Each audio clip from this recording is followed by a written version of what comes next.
Good morning, everyone, from Vienna, Austria.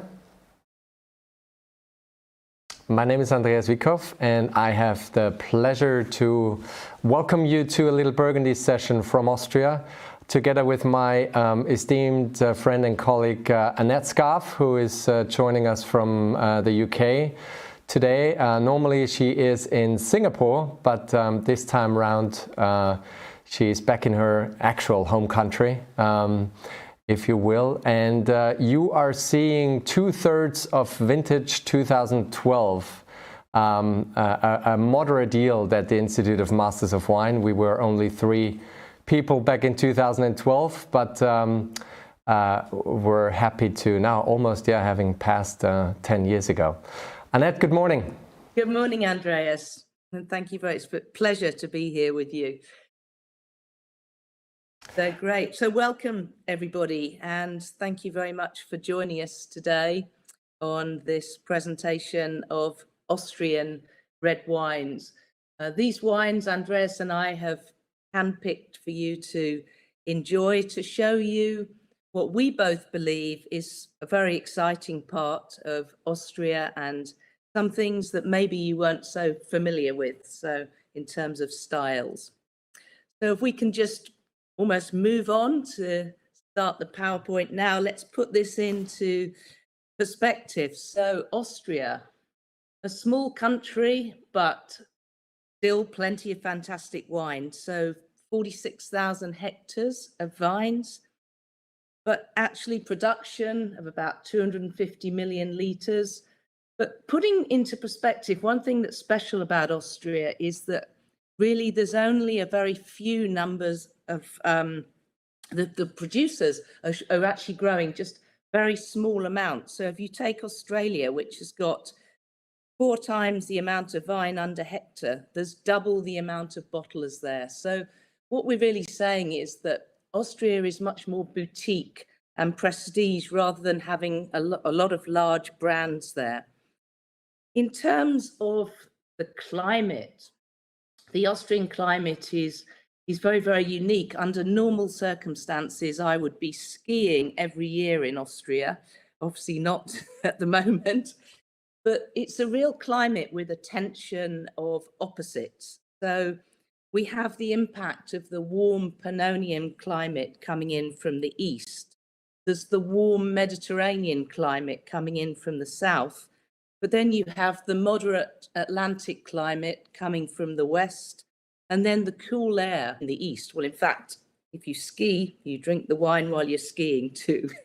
but basically, there is a real difference in terms of plantings and soils. So soils there, and when we come into the individual wines, we'll talk a little bit more about the impact of the terroir that's there, but there's a real myriad of soils, from sort of gravel, silt and stand, volcanic tuffs, loess, gneiss, conglomerates. I mean, some of the soils in the Leiterberg are sort of over 250 million years old. So there's very, very old soils there, which make a real difference to the styles of the wine. In terms of grape varieties, many people would think of Austria and maybe just immediately think of Grüne Veltliner. It's true that that is the most widely planted variety, accounting for almost 30% of plantings, and well, 31%. But we're focusing today on 3 varieties, Pinot Blanc, Pinot Noir, and Saint Laurent. So Pinot Blanc is only really responsible for about 4% of plantings. So why have we chosen such a grape variety, which is so small in terms of the amount of plantings, but actually in terms of importance and in terms of the way forward for Austria? We think this is a really, really good example and something that we would love people to know a little bit more about. In terms of globally, this is the 9th Austrian Masterclass I've given in just over 9 weeks, well, not even that long, 6 weeks. 8 of them were back in my home in Singapore. And it was incredible to see the interest and enthusiasm from the trade and consumers alike onto the styles of Austrian wines. The 4 masterclasses focused on, 4 different themes, and they were run twice. So we looked at the classics along the Danube, which maybe are some of the varieties that people are more familiar with. So the Rieslings, the Grüne Veltliners. We looked at the diversity of Austrian reds. We looked at the sustainable and green side of Austria, with sort of almost 20% of the vineyards organic and sustainability, and also the winemakers playing with making green wines, orange, the green wines, orange wines, skin contact wines. And then we looked at some of the lesser known varieties, the Rotgipflers, for example, the Zierfandlers. But all the way through, there was an interest. And I think this is something that's very important. If I take my on-trade experience from the UK and indeed in Singapore, the days of just seeing an Austrian wine, of just a Grüne Veltliner on the list, have really, really changed. And it's quite dynamic. Certainly in Singapore, people are looking for different grape varieties. They're looking to see different styles of wines. And this is really why we want to show you today what we think are the stars of the Pinot Blancs, certainly with the Pinot Noirs as well. I'm not ashamed to say, and I know this will make my dear friend Andreas blush, but of my 8 masterclasses that were held in Singapore, the Brundelmeyer Pinot Noir that we're actually going to be tasting today was one of the standouts across the board, and everybody really, really loved that wine. So I'm looking forward to you trying that. So that's really just putting a little bit of generic feeling into Austria. I'm going to hand over to Andreas to fill in a little bit more on what you're seeing, Andreas, in Austria. Yes, and thank you very much. Now, you all probably know that you have your possibility to bring out any questions through the chat, and it looked like there were some technical issues at the beginning, but I hope they are all fixed now, and you all hear and see us okay.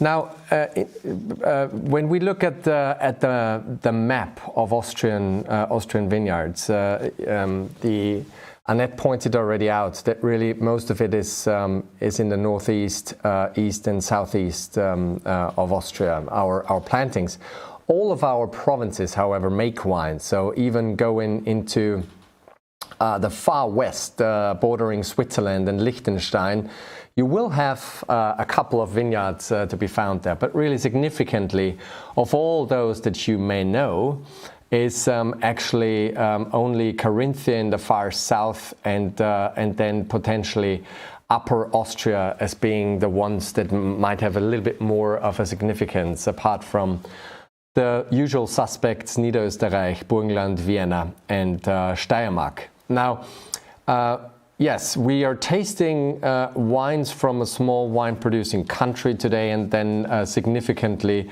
very, very little plantings of the grape varieties that you are going to taste today. So Pinot Blanc, why Pinot Blanc in a way? So it was about 5 years ago when David Schilknecht, Caro Maurer, IMW, and I held a tasting during Via Vinum, specifically focusing on Pinot Blanc, because really from the Burgundy, from the white Burgundy side, it's often one of those forgotten grape varieties. It does probably not have the luxuriousness and the ambitiousness as Chardonnay has, and probably also not the transparency or the easy drinkability of what Pinot Gris can offer. But it can provide lots of sense of place, but at the same time, it can also provide a lot of substance and seriousness. And this is what we want to show you with the first 6 wines. They all come from this rather not so important and significant Burgundy grape. Neither in Champagne nor in Burgundy, nor here. Alsace, of course, would probably ring a bell when we talk about Pinot Blanc.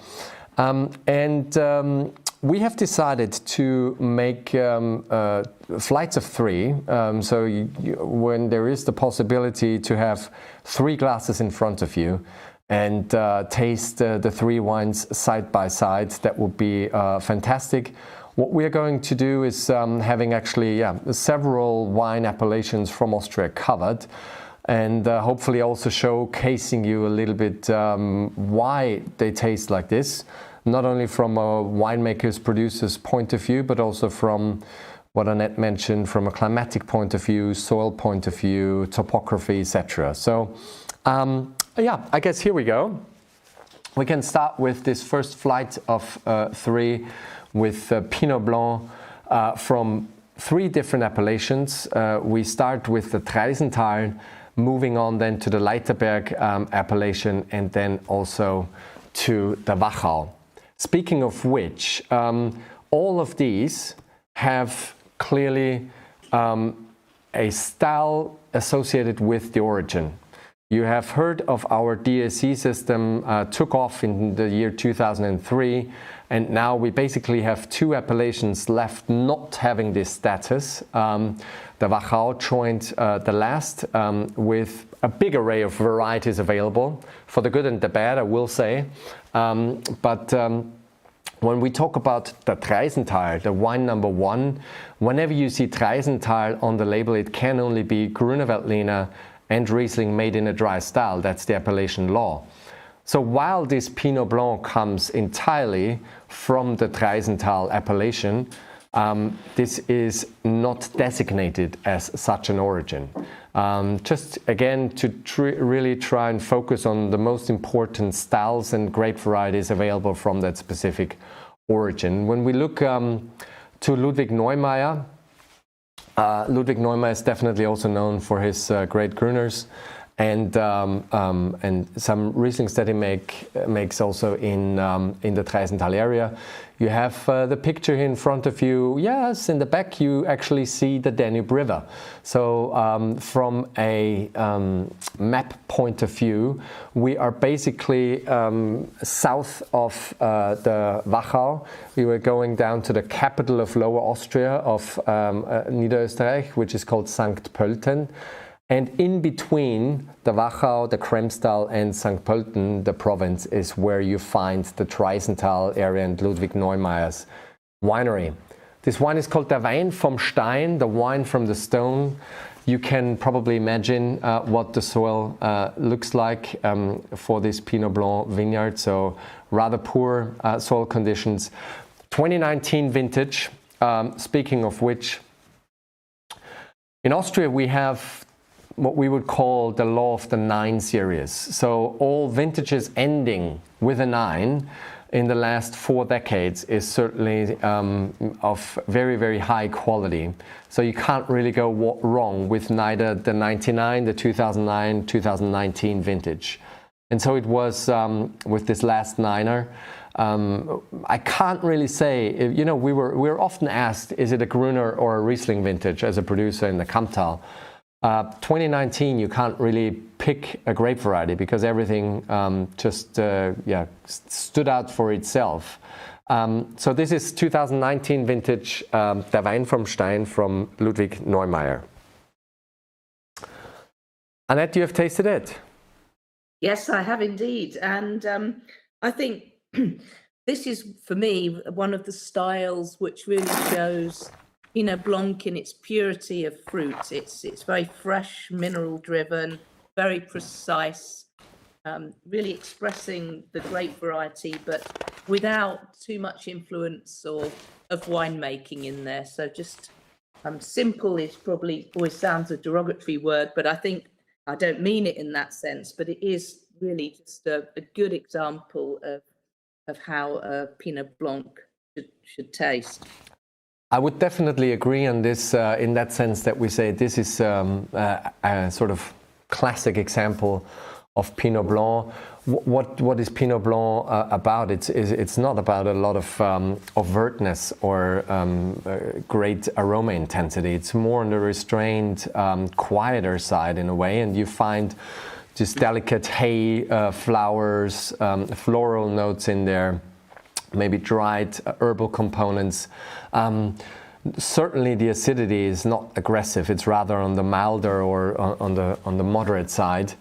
And here we also see a vinification that is not really bringing too much influx, low intervention I would call it, and therefore you see what Annette mentioned, this purity of fruit, this delicacy in there, while having enough power and weight. This is at 13.5 alcohol. Again, in 19, we certainly didn't have a problem to get the grapes ripe. There were some probably, if you had a stronger yield reduction, that were too masculine, too powerful here and there, but overall all elements were very, very much in sync in this vintage. And this I could feel here too. I mean, you have this sort of a textural, glycerol component in this wine as well, which is quite typical for the Wein vom Stein from Neumeier. So it has always sort of a richness without being really sweet in a way, and I can feel this here as well. Helena says pristine might be a valid adjective. Yeah, pristine is a very, very good wording for it here, and I think showcases the balance of the grape variety too. You know, I think Pinot Blanc in the vineyard is probably not as fickle as Chardonnay would be, or if you have, you know, tight clustered Pinot Gris, as we also have in our vineyards. We have all three available between Chardonnay, Pinot Blanc, and Pinot Gris. Vineyard management speaking wise, I would probably choose Pinot Blanc, as it's a bit more sturdier as our Pinot Gris vineyard, which becomes, you know, very botrytis affected very quickly. Can happen to Pinot Blanc as well, but not as quickly as Pinot Gris, or it's probably also not as prone to oidium as Chardonnay is, for instance. So in the vineyard, actually, it's not the easiest, but certainly within the Burgundy family, I wouldn't call it the most challenging one for us to tend in the vineyards.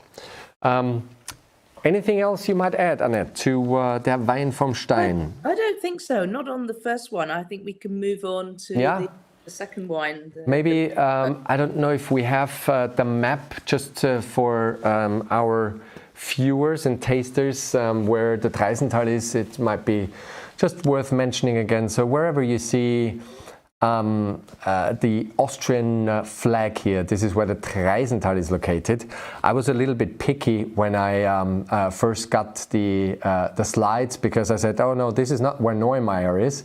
So it's not directly where the winery is, but it is certainly showing you where the appellation is, Dreisenthal. So I told you about St. Pölten, the capital of Lower Austria, south, and then Krems an der Donau is really where the Wachau begins and the Kremstal centers, basically. So it's right in between there. And looking at the climatic point of view, you will find a bit more often precipitation in the Dreisenthal coming from the western side, so from the Alps. Often the Dreisenthal receives a bit more rainfall as the Wachau, the Kremstal, or the Kammtal has, because it's that strain over there and from the west, which is then counteracted by the northern climate, by the Bohemian mass, and holds it then tightly more in the Dreisenthal, and then would move on further into the east side. So maybe less lacking in precipitation. And a good colleague, Markus Huber, who is also a very well-known producer from the Dreisenthal, just told me about 2 weeks ago. We had just in the middle of July, a pretty drastic rainfall. It was hail was included in there, but a very, very heavy rainfall in that area with about 180 liters within 2 hours. So his terraces actually got washed away. Parts of his terraces got washed away. So yes, extremes have also here a little bit gained in numbers, unfortunately, and we feel that. For now, though, we have to be thankful. If we look at the Ahr Valley in Germany, I would not say anything further, because this is really where the tragic had happened, and this is what we have thankfully not seen here in Austria thus far. So this was Treisenthal, Ludwig Neumeier, and wine number 2 is now from my good friend Georg Brieler, from the Leiterberg appellation, and this often we would say in Austria is basically the last remainders of the Alps towards the east. You have then a little gap in between, and then in Slovakia the Carpathian Mountains will slowly start. This is his Pinot Blanc Leiterberg, also from the beautiful 2019 vintage. Annette, I think you also know a little bit about the Brieler winery, or you've tasted a couple of his wines already, no? Absolutely. I mean, they are, to me, I think one of the very first trips I did to Austria, I remember being taken on the Brieler wines, and something I've always looked out for. So, and I think when we try particular Pinot Blanc, you've got a little bit more texture here from some skin maceration. I think you're really getting an impact of that sort of marine limestone soil coming through. So you've got texture on there, you've got body from a little bit of maturation on the lees and the broad oak. So I think you're really moving, comparing from the first wine to the second wine, you're getting a lot more body in this wine here. It feels more full-bodied, it feels more textured, and I think it's a really good example. I couldn't agree more. I mean, truly the Leiterberg, I think, showcases a lot of sense of place due to the fact that it has this limestone, but also in some parts mica schist soil available. So for those IMWs having passed in the last, I don't know, 10, 15 years, chances are very high, European-based, chances are very high that you've been to Rust, which you also see here on the map, and then Leiterberg is that stretch on the western side of the Neusiedler See, of the Lake Neusiedl, and it stretches from north to south, and basically facing the vineyard is where, facing the lake are all those vineyards south easterly faced, and it has a beautiful slope, so a nice little aspect that you've probably seen on that picture beforehand. So, and it showcases very much this saline component that I often associate with high quality Leiterberg whites, but also reds. As you know, Leiterberg has both white and red, so it can be made out of Neuburger, Grüner Veltliner, Chardonnay and Weißburgunder, Pinot Blanc, the white section, and then also, of course, Blaufränkisch, the most important grape variety there on the red side. And Alexis, I think, asked also one question on, I guess it's still on the Neumeier, der Wein vom Stein, if there is some RS in this 2019. Alexis, I would agree. Unfortunately, this is one of the few wines we don't have the full stats, but I could see 2 to 3 gram residual sugar in there. 2.4, I think it says on my sheet. So no, I meant the Neumeier wine, Annette, the first wine. Sorry, no, the Neumeier. And Georg Brieler has 2.4, but I do believe also that the acidity is a higher one in the Leiterberg in the second wine. So this is at 6.5.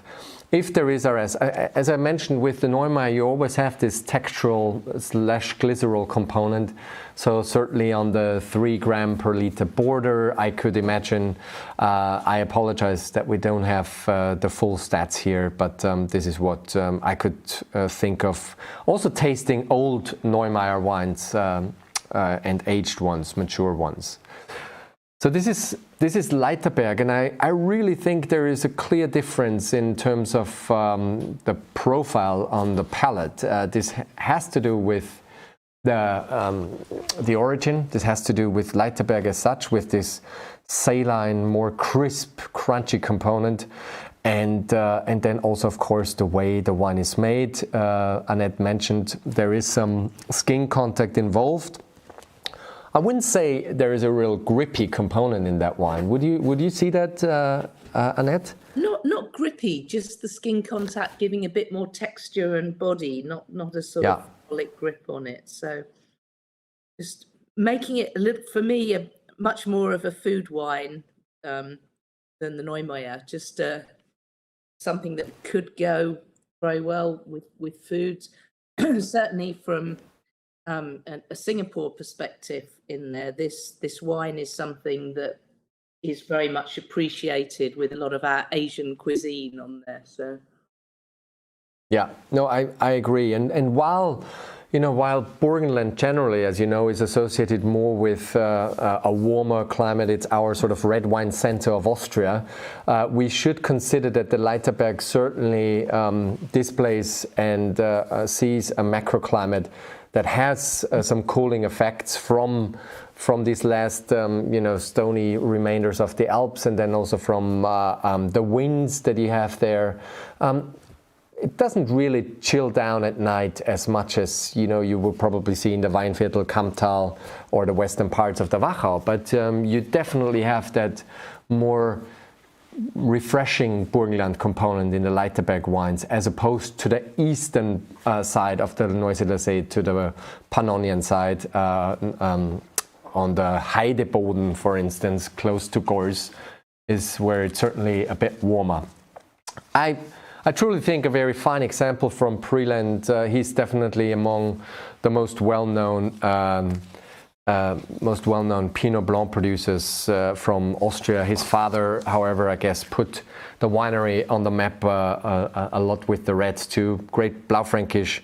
And I think a fine examples from the Leiter Mountains from Georg Prieler.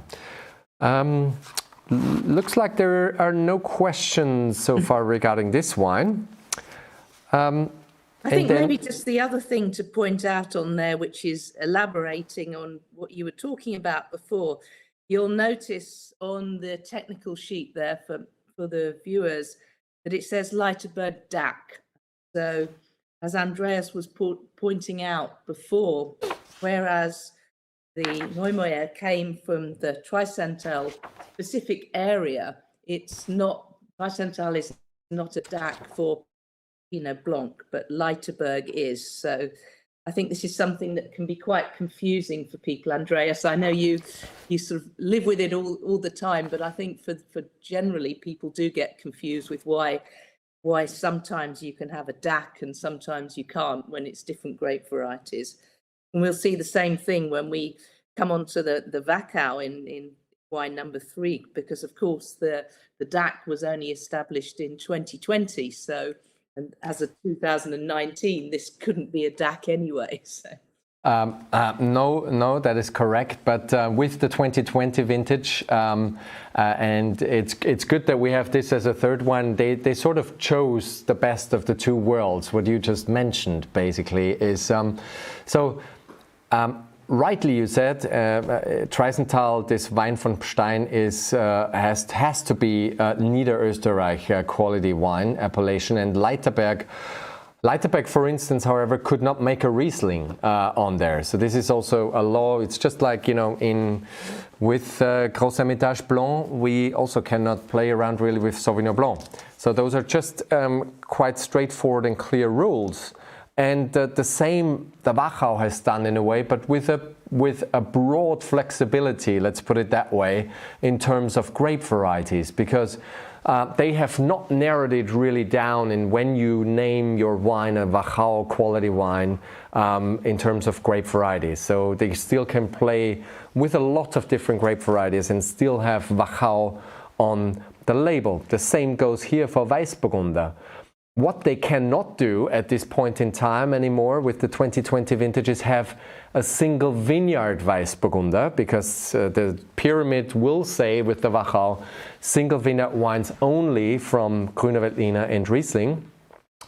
And so when you go back to the past with Franz Hirzberger, you will have Weißburgunder, but also Pinot Gris, Grauburgunder, vineyard designated. This comes largely from the Steinborz vineyard, close to Spitz, or it is in Spitz as a matter of fact, going up to 400 somewhat meters.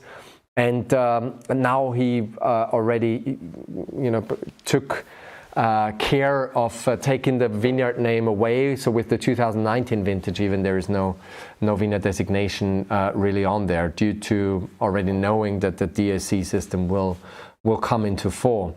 So here we are in the western side of the Wachau. Franz Hirzberger, I don't need to probably introduce the winery to you. Certainly one of the pioneers of Austrian white wine in a way. And together with some other great people from both the Wachau. I also would consider Willy Bründelmeier as one of the white wine pioneers here in Austria. He certainly put Austria back into the quality map in the tiring times of the 80s for our wine country. And this is Pinot Blanc. Again, is this the typical Hirzberger wine? No, it is not, in a way, in terms of grape variety. Is this a typical Hirzberger style? I would say yes. There is certainly a typicity in there of both the Wachau, but also of this almost interchangeability of this winery. You have this late harvest feeling in there, and if you ever had a Hirzberger wine, a bottle of Hirzberger wine in your hands, you will also know that he always puts his picking date on the back label, and very often you will find November on there. So a clear indication that he wants to have a full maturity and not really afraid sometimes to reach a little bit of overripeness on it.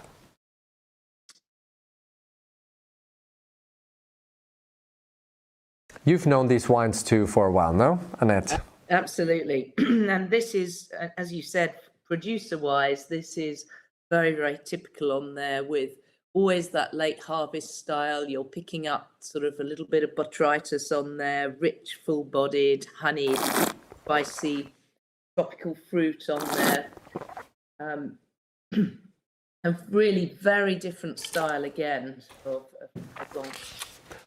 These are powerful wines generally in the Smaragd category, in the upper category of the Wachau. However, the Hirzberger winery is located in Spitz, so it's really on the western side of the Wachau. You have those cooling winds coming down from the Spitzer Graben, a small valley, a valley that comes from the Waldviertel, the forest district, and the cool air blows towards the Danube. So a lot less moderating effect to be found here from the Danube River, as opposed to Leuben, for instance, on the very eastern side of the Wachau. So while there is that power, that density in those wines, often you still have a refreshing component too, because of the more cooler influences from the Spitzer Graben.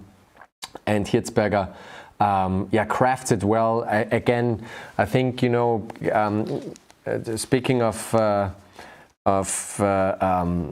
Master of Wine exams, if you get a Hirzberger wine in one of your exams, I think you can be considered lucky, because I don't think there is too many other wineries in the area that clearly have this one specific style, and also stuck to it in a way for the very good things too. He doesn't really follow trends right away and say, now we need to make this because people like this. No, he looks at his picture of the past 20, 30 years and says, this is what we have done, and we have done it very successfully, and so why should I really change anything in my winemaking? Yes, Franz Junior is there and has been there for several years now already, and of course there's a little bit of young dynamics coming through. As a matter of fact, they're just rebuilding their winery now too, and also look out to have new components in their wines, but not changing really the style, and I think that's very wise. And in addition, there is also Matthias Hirzberger, the other son, who is making his own thing now. If you find these wines, they might have a bit more, how should I say, restrained character, a bit more balanced in a way. This is also balanced, but I don't mean that in a negative way, that this is balanced, but probably does not provide that true power and density of the traditional Hirzberger style. So great family, good wines, power, depth, concentration, age worthiness too. Right, I think if there are, it looks like there's a rather quiet audience up until now. But again, if there are no questions regarding the Weißburgunder from the Steinports Vineyard 2019 Smaragd from Hirzberger, then we could slowly move down south to Steiermark. Beautiful example of Spitz Hirzberger. And now we have the pleasure to have two examples from my actually home turf in a way, from Steiermark. And we told you beforehand, we have a mere 4% of Pinot Blanc in Austria. But when we talk about a bit of quantitative significance, we can talk about the Steiermark, because this is where you find a good number of Pinot Blancs, ranging from a really classic style, we call it Steirische Klassik, to then single vineyard designated wines that you have in wine number 4 and 5, the first two of the second flight. Vulkanland is up first, and from what I told you before with the Law of the 9 series from Austria, we also have a Law of the 7 series for Steiermark.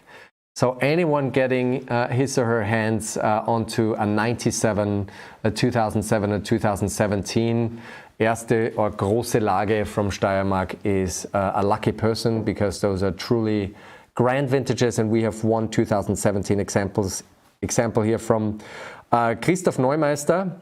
Have you had those wines, Annette? I have had them, but I'm not as familiar with them, I must admit, actually. But very classic styles, though. I would always recall about Neumeister, but I haven't had much of the Pinot Blanc before.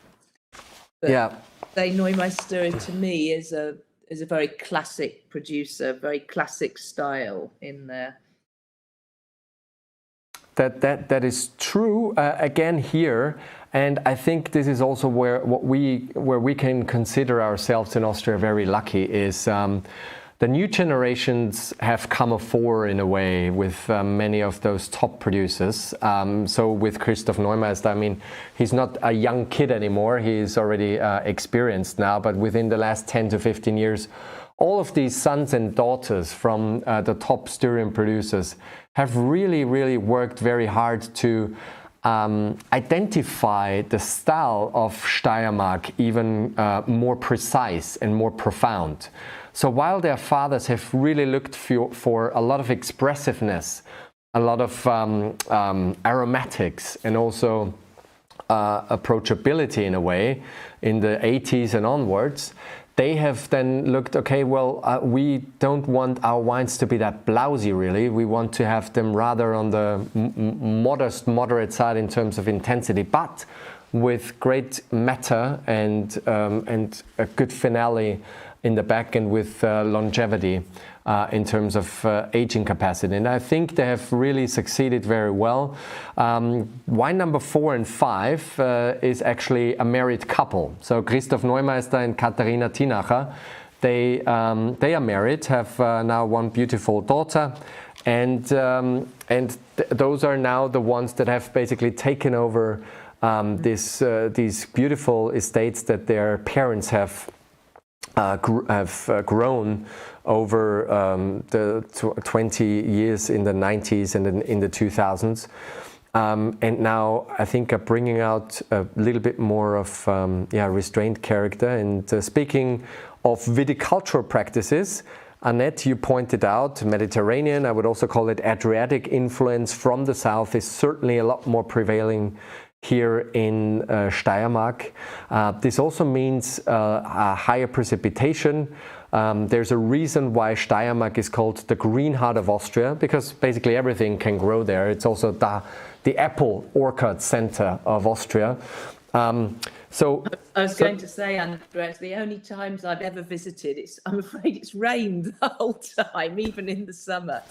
So it's very green, very beautiful, incredibly beautiful. But it's probably absolutely, yeah. It's probably one of our most beautiful places in terms of vineyard land, and if you combine it with the Wachau.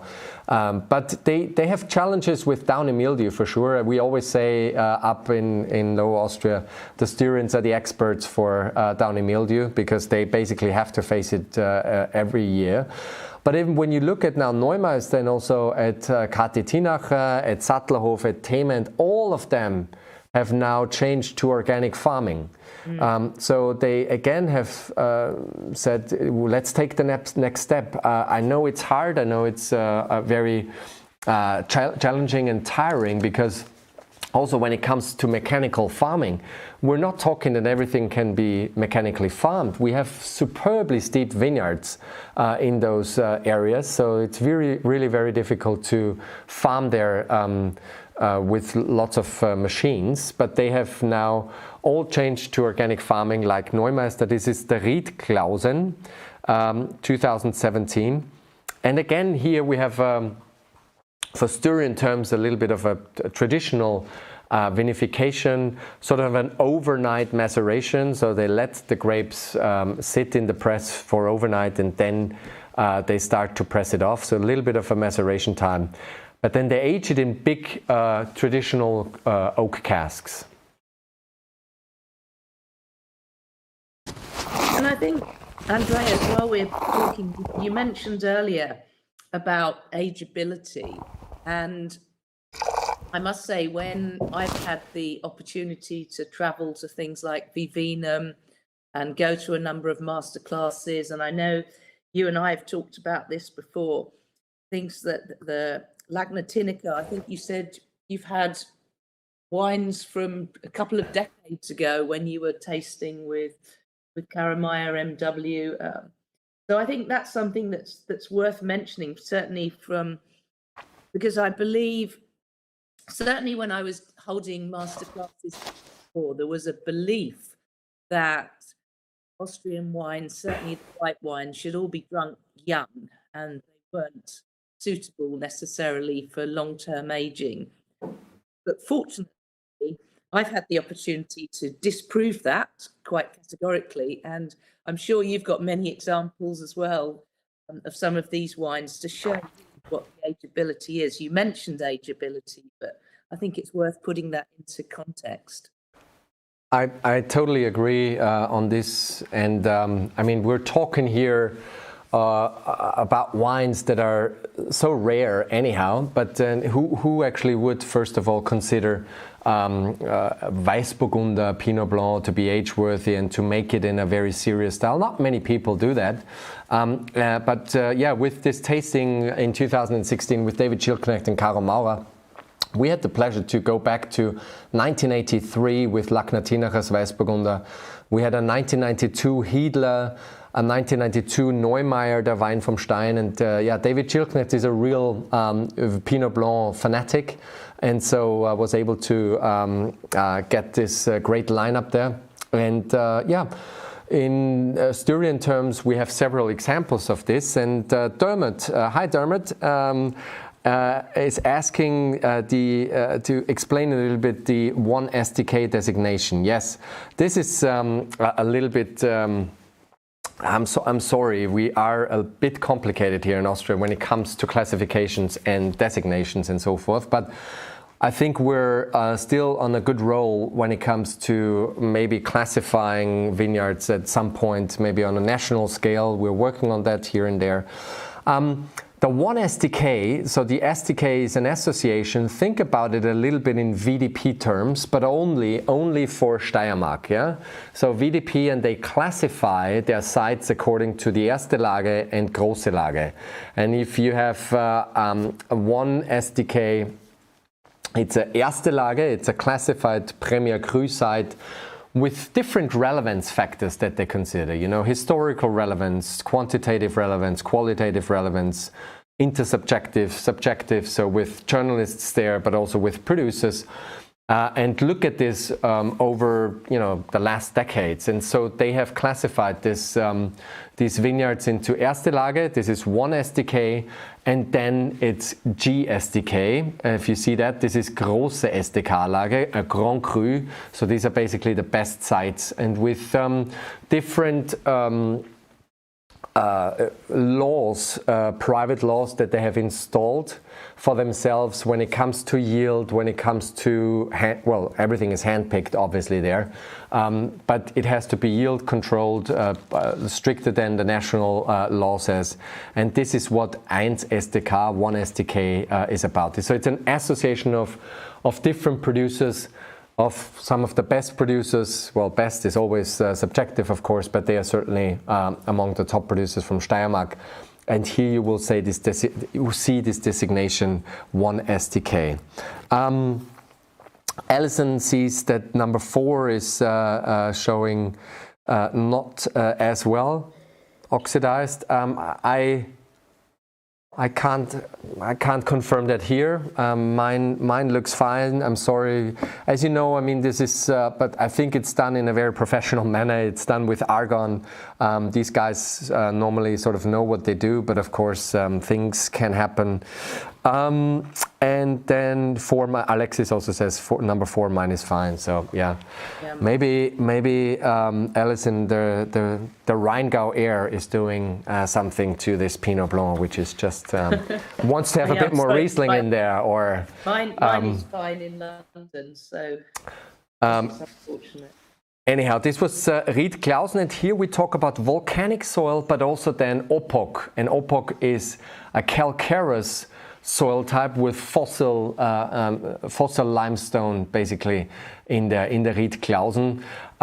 So whenever you go there, please make sure you stop by the Neumeister Winery. They also have a really nice restaurant very close by. This is from the 17 vintage. I think still way to go. Moving on to number 5, his wife Kathi Tinacher with the Ried Steinbach from a warmer vintage 2018.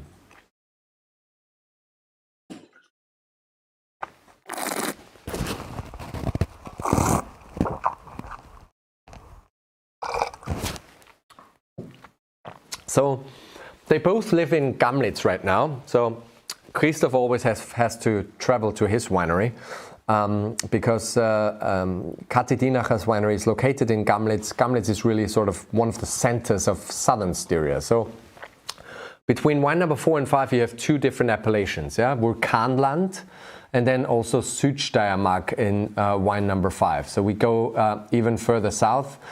You have one beautiful image there. Yeah, I am biased, but you have heard Annette saying it's certainly one of the most beautiful places our wine country can offer. And I think this is just only one picture confirming this. Whenever you go there, yeah, we would call it the Styrian Tuscany, or the Tuscany of Austria. I don't know if Tuscany is as beautiful. So I'm exaggerating here, obviously, maybe a little bit, but it's certainly a wonderful place. Graz is our second largest city in Austria, and from Graz it takes you about half an hour south towards very much the Slovenian border. So the Tament winery, one of the most famous ones down there, as you know, has the famous Zirek vineyard right on the border to Slovenia, and actually a part of it is then going into Ziringa, the Slovenian winery from them, and as many other producers, well, many, but several other producers from the Steiermark, they also have some vineyards in Slovenia. So this is Steinbach, is a vineyard in sort of a little bit of a valley of Gamlitz in there, and also here we see neutral vessels as élevage. Lachner Tinacher rings a bell, Annette, to you, or? Absolutely, yes. Very much. And the last trip actually I did to Austria was down to this Südsteiermark, and it was the border trip where we did all the crossing of the borders and seeing exactly, understanding all the history and everything there. So I loved it. So I couldn't wait to get back, but that was in 2019. I think, yes. And then that was the end of it for now. Yeah, you will be back, I hope, and many hopefully of the audience too here. I think worth mentioning here too is that vineyard from Steinbach, from wine number 5, was planted in 1975 from Massel selection from the father from Katharina Tinacher. So you see, these varieties have been around for a while. Speaking of which, if we go back also to the Danube area, very, very worth mentioning is, you know, the plantings of Grüne Veltliner and Riesling have happened later as the Burgundy varieties in our area. Why was that? Cistercian and Benedictine monks have obviously also conquered our regions here, starting from the 12th century onwards, in a way. If you have ever been to the Wachau, to Krems, you see the Göttweig Abbey, Stift Göttweig, very close by the Danube River. You have the Cistercian monks Abbey, Stift Zwettl, in the north of the Kamptal.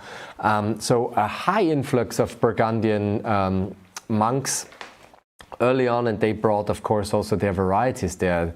Quantitatively, as we stated, it's not as significant anymore, really, and that is sad in a way, but maybe with this we're less interchangeable, but we have used these grapes also for sparkling wine production.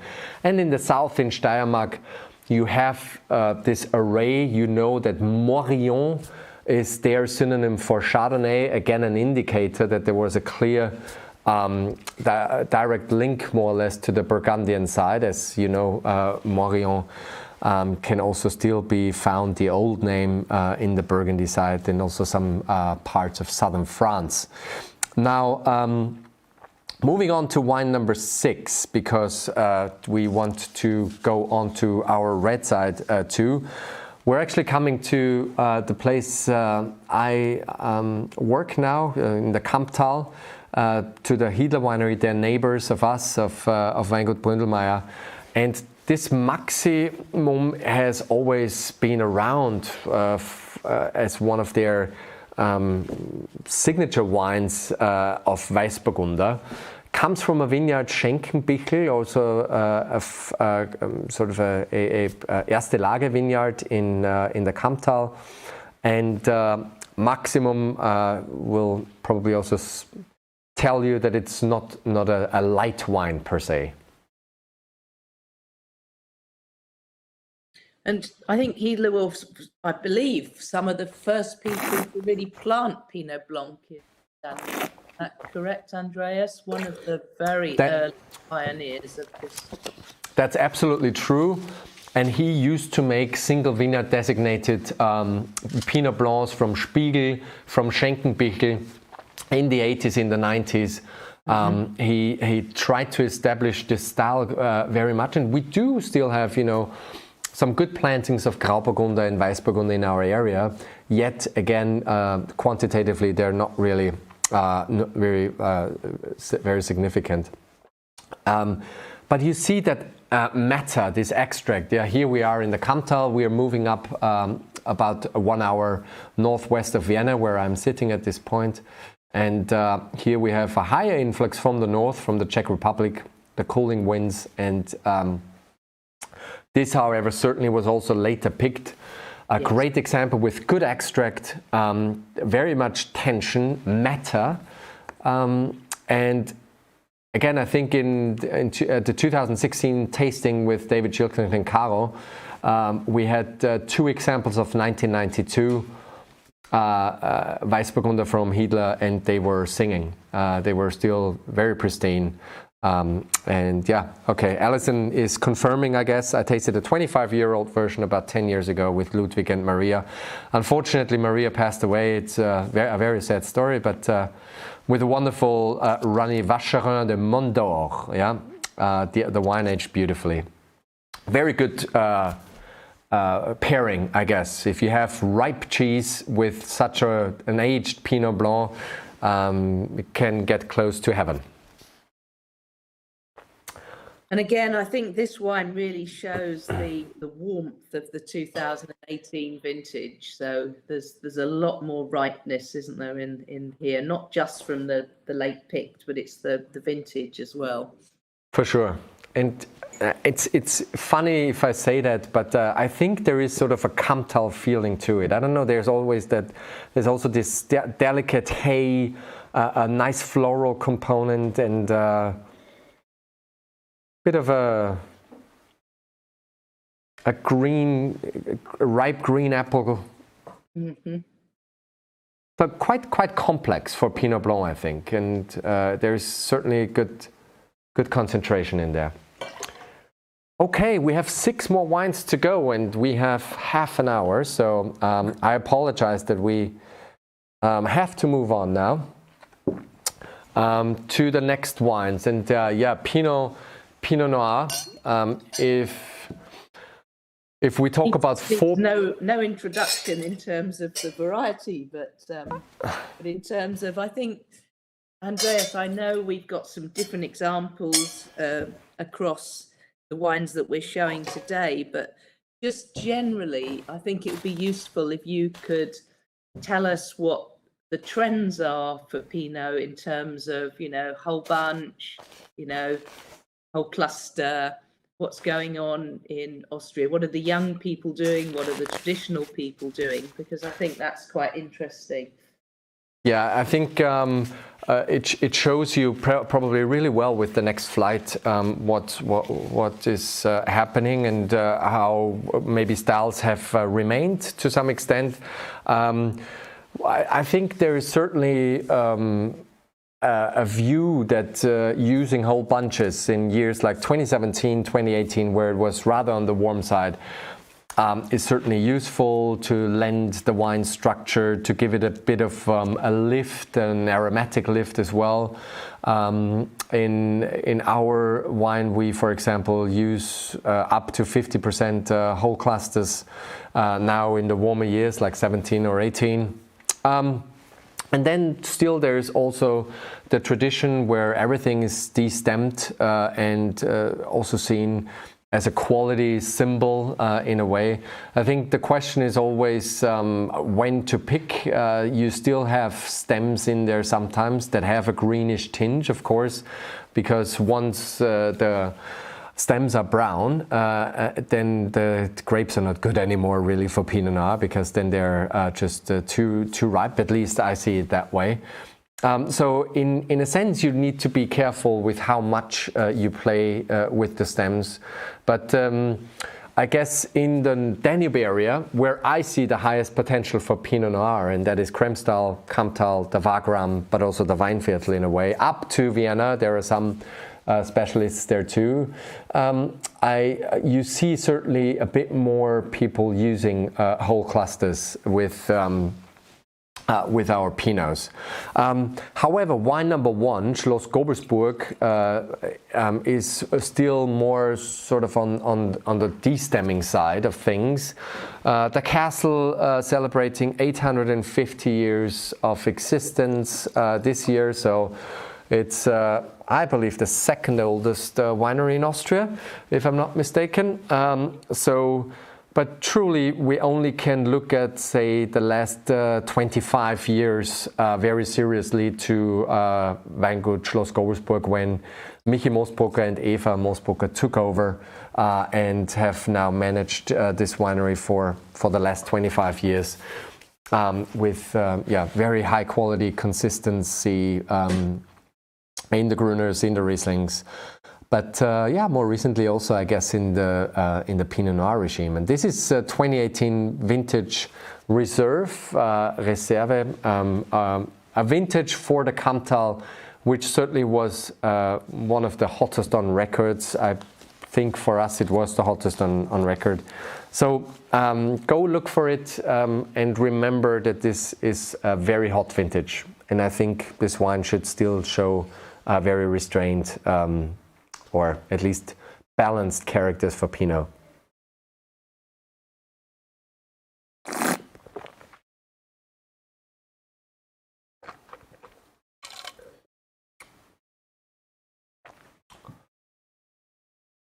They basically use only Austrian oak. There is a cooper in the far west of Niederösterreich, close to the border to Upper Austria. They have been working with for a very long time. So as I said, the grapes are destemmed. I guess then they see an overall maceration fermentation time for about 3 weeks, and then the wine is then racked off for malolactic fermentation into barrels. And I believe it's about 15 to 16 months aging. Percentage of new, I don't know, have you looked at the stats or at the fact sheet, Annette? Yeah, I don't think it said it does new on there actually. It doesn't really taste like much new to me. No, and I think it's about 30% or so of new oak, and these are 600 liter oak casks from the Mannhardsberg. The Zöbinger Heiligenstein you might know, one of our best turfs for Riesling, and the stretch along behind the Heiligenstein is the Mannhardsberg, and this is where they source the wood, and the cooper in the west of Lower Austria makes it, and then they have 600 liter casks for aging.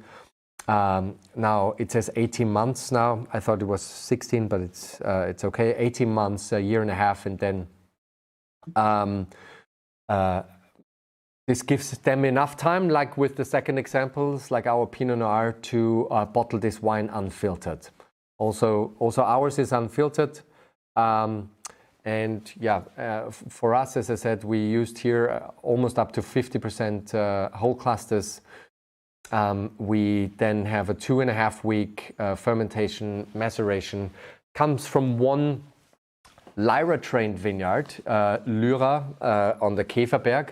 Käferberg is more known for Grüne Veltliner. It's also Erste Lage site. I think actually we have a slide there that will give you the Käferberg. So it's really in the center of the Cantal with both a brown earth gravel, but then a limestone subsoil in there. And yeah, after this we rack it off to only 300 liter casks and also age it in there for about 18 months with very little movement. This is the Käferberg, that's right. Yeah, so we have both Grüne Veltliner on there, but also Pinot Noir, and this specific wine comes from Lyra-trained vines from the Käferberg. So Andreas, in a blind tasting for any MW students who are listening in, how do we get to its sense of place from these wines? What to you really shows that these are wines from the Cantal and the Danube? So I recently held a tasting in Alto Adige, and I named it is this Pinot speaking French or German? Yeah. And for me sort of the German speaking nuances, and with this I mean Austria, the eastern part of Switzerland, Alto Adige and Germany. Several of the generic Pinots would have this sort of bacon fat, smoky characters, which I dislike in a way. I don't like this more rustic earthiness from Pinot in its youth. And I think many of those Danube Pinots, so Kremstal, Kamptal, the Wagram, Weinviertel, would not display this. They would rather have a more floral note, a red cherry note, delicate nuances. They still have a refreshing component, and this is what I would see with Pinot Noirs from the Kamptal, the Kremstal, and so forth. Harriet says, fantastic fragrance and purity, lovely. Thank you, Harriet. I will say now, so Alison, it's not only the Rheingau air. Unfortunately, mine here also displays now a slight oxidized character. Our example, this is normally not what I know from this, but again, you know, these are, you have some bottle variations here and there, but I think overall, I don't know how yours is, Annette, but it's not as good as I would expect it to be fair. It has got a bit of oxidation. It certainly wasn't, you know, like the ones I've tasted before. I will say also that our wines generally, I mean, they have a low pH, so we don't play around with too much SO2. We have free SO2 here of sometimes, you know, 35 to 38 milligrams per liter max, and that's basically it. So any students attending our session here, you can use this example maybe in one of your essays. So yeah, this is 2017 warm vintage. I normally love it, and I hope Harriet, you have the same feeling here and have the Pinot Noir as I know it here. This is a little bit influenced by the air, but that's okay. Last of the flight is the Rheinisch brothers from the Thermenregion. And Annette mentioned beforehand already, they have unique grape varieties in the Thermenregion too. So this is Zierfandler and Rotgipfler, truly indigenous here and then in some parts of Vienna where you find them. But they really have put themselves on the map as being great makers of St. Laurent and Pinot. And have done some tremendous things, I think, in the last 5 to 10 years. Like us, also now have switched to organic farming a bit of the same time. We switched in 2015. I think they were maybe a year earlier on. And this is their 2017 Ried Holzspur. So a single vineyard, again, single vineyard designated Pinot from the Thermenregion. Yeah, 3 brothers. They all work really well. They skip their work into vinification, sales, and then also administration. And Michi Rheinisch, the guy in, well, I don't think we have a picture from them. So the bearded guy is the one that makes basically the wine. Great stuff, I think. And this looks very good in the aroma. So that's well done. And think about Thermenregion generally is a bit warmer already than the Kamptal. So I would not consider this anymore sort of the Danube style. But this is then the forte, the strength of our producers who can then actually make this delicacy and purity of the wine.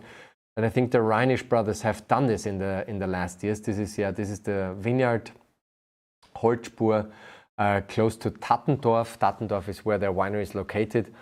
The Thermenregion, one of the oldest origins of wine from Austria. You know, we were always drinking the Gumpertskirchner and Sosa and Badener villages from the Thermenregion, not far away from Vienna. So a lot of the people from Vienna had their weekend homes there. So very popular on the weekends to go out there. unfortunately, they just rested on their laurels for a while and thought, okay, we can sell the wine easily to the Viennese when they come down, and no problem. And generally, the quality then diminished a little bit. But thankfully, due to great winemakers like the Rheinisch, but also some others, Stadelmann and so forth, they put themselves back on the map. So Andreas, the Taman region is one of the 2 of the 18 regions which is not currently a DAC. Where do you think, if DAC status is granted, do you think it will be for the indigenous sort of Rotgipflers, Zierfandlers, or do you think it will be for something like Pinot, or no comment? Well, if you ask me, I think they should feature 4 of them. So the 2 indigenous ones on the white side for sure, and then also St. Laurent and Pinot. Yeah. I think this is what this appellation stands for, and I think this is also why it still takes them a little bit. But as far as I've heard, there are discussions going on, and positive discussions. So let's see. If they come to a conclusion very soon. Right on. Moving on to the last 3. Harriet, I apologize for the Gobelsburg. This was oxidized, but it's, and Doug as well, Gobelsburg. Then once travel becomes easier again, please come and check it again. I know that there's no guarantee. The Austrian Wine Marketing Board and the producers, of course, they try the best that they can to make the wines as available to you as possible. Sometimes the argon doesn't work well, or the bottling process, but I still believe this is a very good opportunity to still get a grasp and a view of the wines. And as you know, the core of an argon is also coming from Austria. So we're not bad in making argon either. Some of the bottles great, some are okay. I think there are a couple examples were in there. I hope, at least in my case, it is that the majority of them are showing really well. So far, it was only my wine that did not perform really well, but that's okay. Right on. Last not least, this set of 3, and out of the 3, we have 2 St. Laurents in there. And if many of you for sure have the book Grapes at home, from our Master of Wine colleagues, and also from the great ampelographer.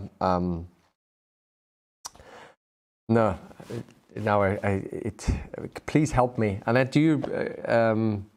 So you're talking about Julia and well, yeah, Julia, no, and then somebody put it in the chat, please. It totally blinked out of my head now.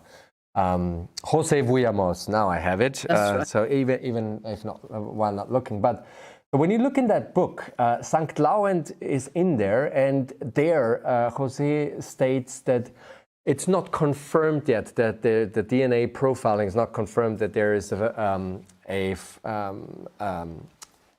familiarity or a family relationship with Pinot Noir, but it is now. And I had a session with Jose last year, and where he confirmed again from Ferdinand Regner, one of the great ampelographers here in Austria, who already stated and DNA profiled it, but then he didn't approve it yet. But now it is clear, and it also makes total sense, because the St. Laurent grape in the vineyard very much behaves like Pinot Noir and is a diva.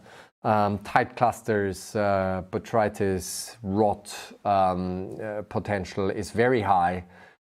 We at the winery have used it mostly now for earlier picking for our sparkling wines, for the sect, so that we're safe. Last year we made some still red wine. But we have some producers here. But we have two of the top producers here of St. Laurent. On wine number 10, we have Pitnauer from Gols, Gerhard and Brigitta from Ried Rosenberg, and then we have Josef Pepi Umatum. Again, both of them are working according to organic / biodynamic principles. Yeah, I really hope that you have the same feeling and idea of the Ried Rosenberg St. Laurent in the glass as I have, because it's showing a very seductive and seductive character in the nose. I had this in one of the blind tastings when I judge for the top red wines for Austria for one of our most important magazines, and it clearly was a winner in the St. Laurent category for me. So this is from a warmer climate, Rosenberg. This is on the eastern side now from the Neusiedler See, from the lake. So Gols is definitely the center of sort of the Zweigelt / blend Zweigelt cuvée production. There are some great producers in Gols. Panobile Group, you probably have heard of if you have done your first year in Rust. Often there is a visit to the Panobile producers. And you see we're not far away from the lake here on the Rosenberg. This is 2015, a great red wine vintage for Austria, and one with no botrytis in any of the appellations really. This is Ried Rosenberg. Annette, anything to add? I love, I know this wine well, but I love these sort of seductive, as you said, but red berry fruits coming through, quite spicy. This is quite classic for me, a very classic style. You probably have that. And the body, and quite nice body on it as well. I think sometimes we can think of St. Laurent being just almost too light-bodied and not serious, and this has got complexity to it as well, which I think is really adding a dimension. I would agree. There's no doubt that this wine has complexity, and well, if I tell you that this winemaker is certainly more progressive towards biodynamic farming, and you might sense that a little bit. You have this little bit of, how should I say, openness, but without being oxidized. It's not oxidized there at all. But if you know that the wines have been probably macerated without adding any SO2 in there, so that there is a little bit of that generosity that also then gives them this complex character in a way, but it holds it in a framework where there's no any fuss or any Brettanomyces characters that go totally off guard. I think he just performs here really well and combines the best of two worlds. So sort of I like your wording of green wines, and then also the sort of classic style. So this is a perfect symbiosis for me. And then we move not far away to Pepi Umatum. Umatum is certainly, again, one of these great red wine producers from Austria who have worked very well with the three most important ones, Blaufränkisch, Zweigelt, and St. Laurent. This is his St. Laurent from Stein, stony terraces, a stony terraced vineyard here from Pepi Umatum. Again, organic, biodynamic farming. Over 40-year-old vines, and it's less than 13 alcohol, 12.7 alcohol. It ages for 22 months in small oak barrels, and then another 15 months in bottle.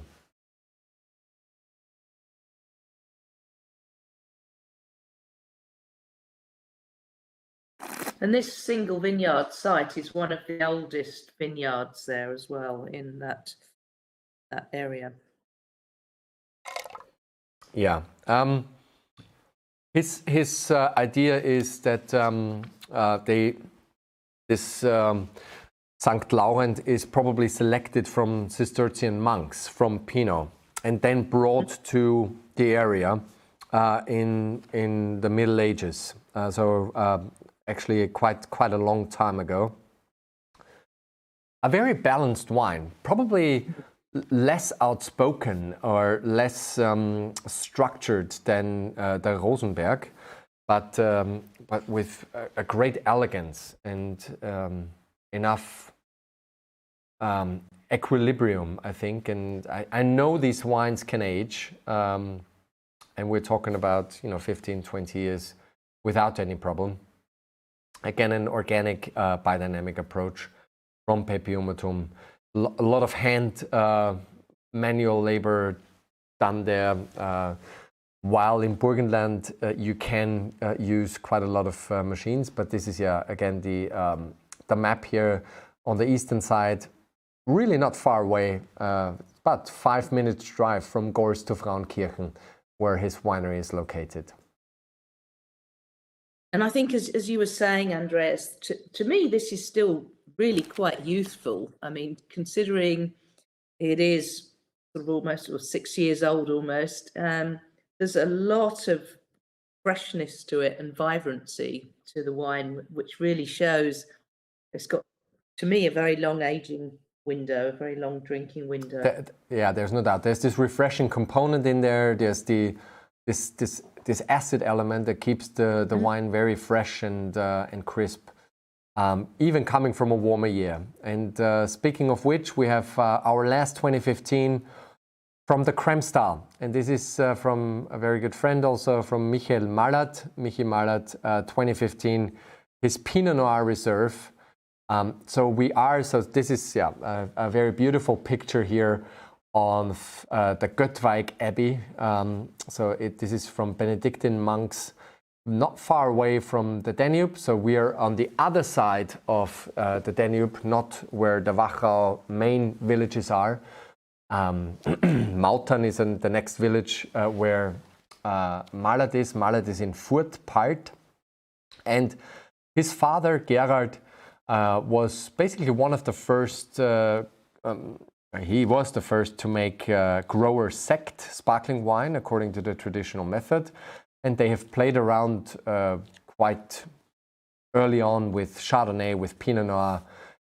So they have been known for this grape variety for quite some time. You might find in this wine a bit more power, a bit more vintage character in a way. 2015 was a very generous year there too, but he holds it in frame, I guess, with the élevage in smaller barrique. I think he uses barrique to 225 or 228 PS. Has a classic approach to the vinification. There are some stems involved in years like 2015, like 2017. And there's a bit of French oak involved as well, but he also uses Austrian largely in his winery.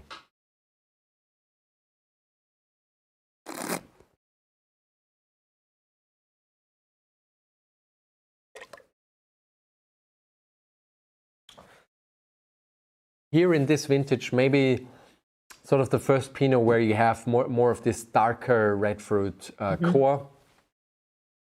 If you get his 2016, if you get his 2019, then it's a different scenario. Then you definitely have, again, this floral, delicate nuances. This is, but I've tasted his 2000 about a month ago, and it's still very youthful, very refreshing.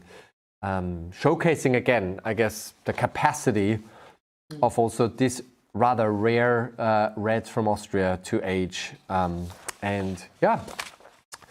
with this, I think at some point, we have to look at if there are any more questions out there. Alison Fleming asks about the clones.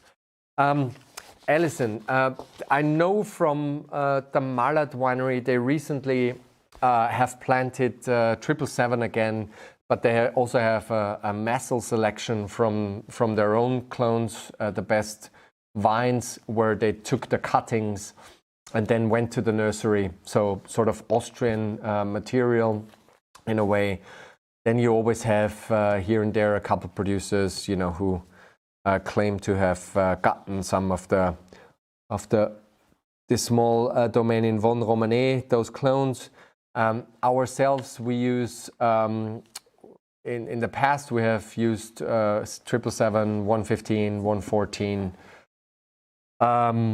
But more recently, we have also took our old clones from the Dechant vineyard and had the cuttings done reproduced at the nursery. Generally speaking, I think most of the quality producers now tend to use 777, and then if they get any clones from small nurseries in France, they would use those rather than sort of the Austrian ones. I will say. Yeah. Any other questions? Coming up. 2 minutes for more questions. If not, I think what worth mentioning too is when you look at the addresses of the wineries, how many certified organic labels there are on there. So Austria, as you know, has the largest surface of organic farmland, not only viticulture, in the European Union per percentage. Sustainability is such a vast, big word, but I do believe when you see Sustainable Austria in our label, and if you take it seriously, then you actually have also done something good. We have certifications, our winery, every year for sustainable and for organic farming. So this is also something, I guess, that you can and should remember from our country. And with that, I'll leave the last words to Annette. Annette, thanks for joining me from the UK. A big hello from Vienna to all of you. Hope to see all of you again. Thanks for attending. Annette, your last words. Thank you. Yes, my last word is obviously thank you, Andreas. It's been a pleasure as always. Thank you, everybody, for attending today. Also, a big thank you to the Austrian Wine Marketing Board for arranging all of the samples in these difficult times, and for the wineries as well.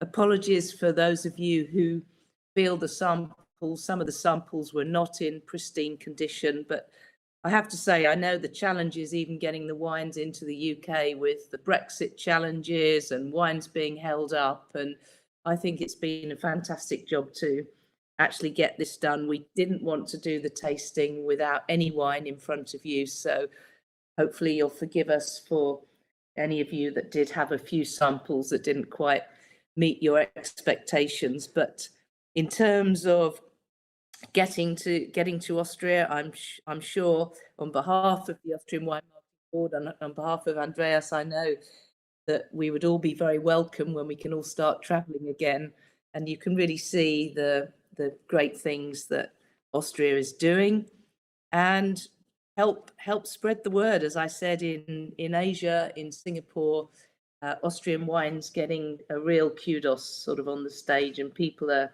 very interested in all the wines, and exports have increased. So generally, so I hope you've enjoyed it, and that's all I can say from me. Thank you. Bis bald.